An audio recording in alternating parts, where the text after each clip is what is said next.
আমার মেয়েকে তিলে তিলে ক্ষয় করেছে। আমার মেয়েকে তিলে তিলে ক্ষয় করেছে আলবির মা। আলবির মা আমার তিলে তিলে আমার মেয়েকে ক্ষয় করেছে।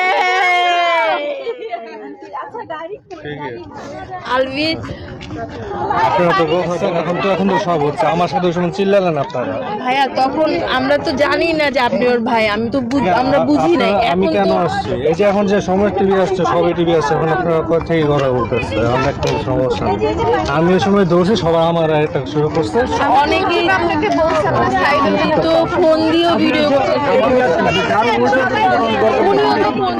আলবির স্ত্রী ইকরার মা এবার সাংবাদিকদের সামনে মুখ খুললেন, বললেন আমার মেয়েকে তিলে তিলে মেরে ফেলেছে আলবি আর আলবির মা। তিলে তিলে আমার মেয়েটাকে যন্ত্রণা দিয়ে মেরে ফেলেছে। আমি এর সুস্থ বিচার চাই। একটা মাই জানে তার সন্তানকে হারানোর বেদনা কতটুকু। সন্তানকে হারিয়ে পাগলের মতো কান্না করছে ইকরার মা। কেউ জেনে শুনে এভাবে মৃত্যুবরণ করতে পারে না। হয়তোবা তাদের মাঝে কোনো না কোনো সমস্যা হয়েছে। তা না হলে নিজের সন্তানের কথা না ভেবে একটা মানুষ কিভাবে এত অল্প সময়ের ভিতরে দুনিয়া ছেড়ে চলে যায়।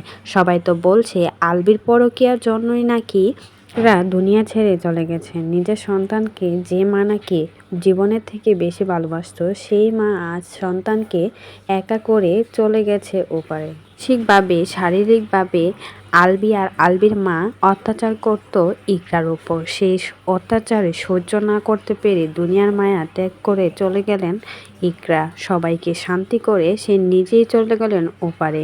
সবাই তো বলছে আলবি এইসব করা উচিত হয়নি, এর সুস্থ বিচার অবশ্যই হবে।